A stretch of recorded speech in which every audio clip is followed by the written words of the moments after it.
함께 살펴보시죠. 러시아와 우크라이나 전쟁 위협이 확대가 될 경우에 원자재 공급 사태가 더 심화가 될 수 있다는 분석이 나왔습니다.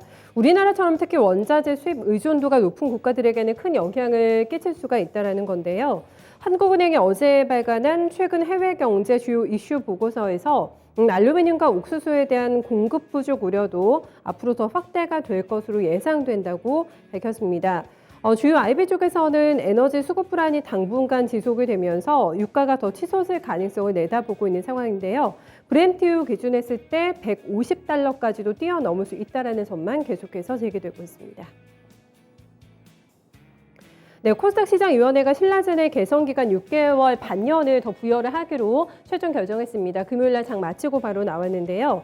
이에 따라서 거래 정지 기간은 오는 8월 말까지 이어지게 될 전망입니다. 신라젠은 개선 기간 종료일인 8월 18일부터 15영업일 이내에 개선 계획 이행 결과에 대한 전문가 확인서를 제출해야 됩니다. 신라젠에 대한 최종 상장 폐지 유무는 오는 9월 15일 코스닥 시장위원회에서 결정됩니다. 네, 지난주에 대선 테마 많이 움직였는데 안철수 국민의당 대선 후보가 나의 길을 가겠다면서 야권 단일화 결렬을 결국에는 선언했습니다. 지난 13일 후보 등록 직후 윤 후보에게 여론조사 방식의 단일화를 제안한 지 정확하게 일주일 만에 철회가 된 건데요. 안 후보는 기자회견으로 생각을 공개적으로 밝혔음에도 불구하고 윤 후보의 뜻이었다면서 제1야당의 이런저런 사람들이 끼어들어서 단일화 제안의 진전성을 폄하하고 왜곡시켰다고 지적했습니다. 이어서 단일화가 성사되지 못한 책임은 제1야당과 윤 후보에게 있음을 분명하게 말씀드린다고 주장했는데요. 한편 안 후보가 완주 의사를 밝히게 되면서 앞으로 승자를 예상하기 어려운 사자 구도로 치러지게 됐습니다. 네, 인텔이 차량용 반도체 파운드리 사업에 진출을 선언했고 여기와 관련해서 구체적으로 주말에 또 멘트가 나왔는데요. 차량용 반도체 시장 규모가 10년 후에는 지금의 2배가량인 1,150억 달러가 될 것으로 전망을 하면서 파운드리 서비스 부문 안에서 자동차 전담 조직을 따로 떼어내서 만들 계획이라고 밝혔습니다. 해당 조직은 첨단 운전자 보조 시스템, 이 사업을 영위하는 자회사입니다. 우리가 잘 알고 있는 모빌아이 쪽과 협력할 예정이라고 밝혔고요. 한편 엔비디아 인수가 무산이 된 영국의 반도체 설계 회사입니다. ARM도 인수할 의사가 있다고 함께 전했습니다. 팩 겔싱어 CEO는 ARM 인수를 위한 컨소시엄이 구성이 된다면 참여를 검토할 것이라고 밝혔습니다.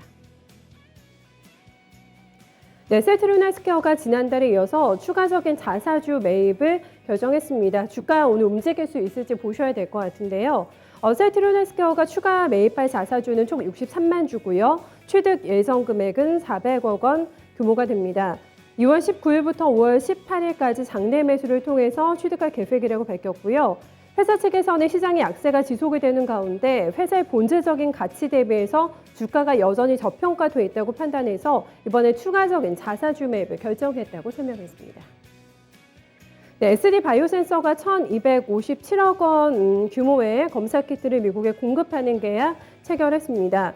바이든 행정부가 오미크론 확산에 대한 대응과 검사 확대를 위해서 지금 민간보험사가 개인의 항원 신속 진단키트 구매 비용을 환급해주는 정책을 발표했는데요. 이 정책은 지난 1월 15일 이후에 구입한 키트부터 적용이 됩니다.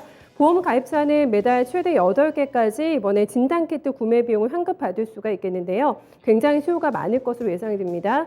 한편 FDA가 승인한 가정용 코로나 신속 진단키트는 현재까지 총 17가지입니다. 네, 이번 주는 변동성이 완화가 될지 궁금하실 것 같습니다. 주요 일정 정리하면서 전망과 대응 전략까지 함께 내주신다고 하는데요. 바로 강지연 운용역의 분석 들어보겠습니다.